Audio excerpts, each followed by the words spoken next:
এজন্য আল্লাহর পয়গম্বর বলেন قال رسول الله صلى الله عليه وسلم الماهر بالقرآن مع السفرة الكرام البررة والذي يقرأ القرآن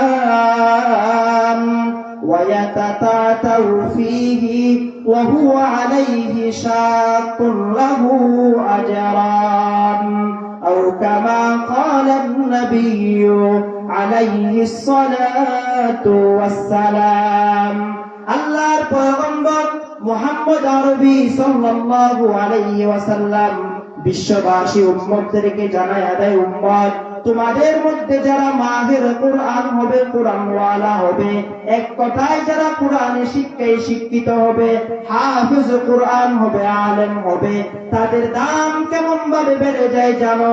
আল্লাহর পয়গম্বর বলেন ওই কুরআন ওয়ালার দাম আল্লাহর কাছে ফেরেশতার চেয়ে দাম বেড়ে যায়।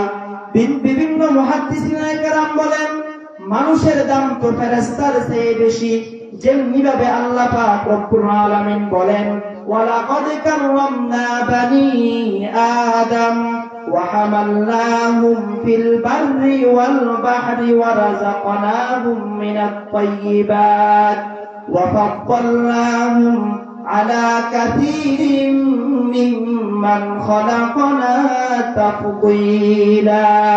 আল্লাহ পাক রব্বুল আলামিন বলেন পৃথিবীর ভিতরে আমি মানুষ জাতের সেই সম্মানে কাউকে বানাই নাই। আমি আল্লাহ যত মাখলুক সৃষ্টি করেছি সব থেকে দামি সৃষ্টি করেছি মানুষ। আল্লাহ পাক রব্বুল আলামিনের কোরআনের দ্বারা বোঝা যায় ফেরেশতার চেয়ে তো মানুষের দাম বেশি। কিন্তু হাদিসের ভিতরে আল্লাহর পয়গম্বর বলেন না না, মানুষের সেই যেমনি ভাবে ফেরেশতার দাম বেড়ে যাবে, কোরআন ওয়ালার দাম বেড়ে যাবে। এই সাংঘর্ষিকতার জবাব বিভিন্ন মুহাদ্দিসিনে কেরাম বলেছেন যেমনি ভাবে জিবরাইল আলাইহিস সালাতু ওয়াস সালাম কুরআন আনা নেওয়া করতো, লৌহে মাহফুজ থেকে আল্লাহর পয়গম্বরের উপর কুরআন নিয়ে আসতো, ওই জিবরাইলের দাম যেমনি ভাবে কুরআন ওয়ালা হওয়ার কারণে আল্লাহর কাছে বেড়ে গেল। দুনিয়ার জমিনে যে বাজারা কুরআন ওয়ালা হবে, কুরআন পড়বে, কুরআনের দ্বারক বাহক হবে, তাদের দামও জিবরাইলের মতো আল্লাহ বাড়ায়া দেয়।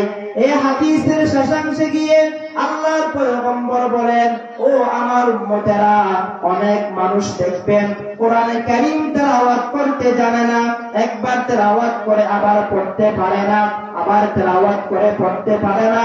অনেক মুরব্বিরা আমাদের সমাজের ভিতরে আছে যারা কোরআনে কারীম তেলাওয়াত করতে পারে না।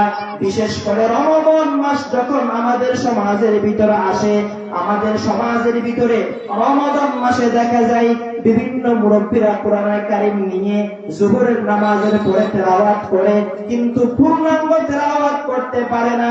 একবার তেলাওয়াত করে দোহারায় আবার তেলাওয়াত করে। আল্লাহর পয়গম্বর বলেন যারা কোরআন শরীফকে কষ্ট করে দুইবার কষ্ট করে পড়ে, আল্লাহর পয়গম্বর বলেন তাদের জন্য আমার আল্লাহ দুইটা সওয়াব দিয়া দেয়। একটা সওয়াব হলো মুজাহাদার সওয়াব, একটা সওয়াব হলো চেষ্টার সওয়াব।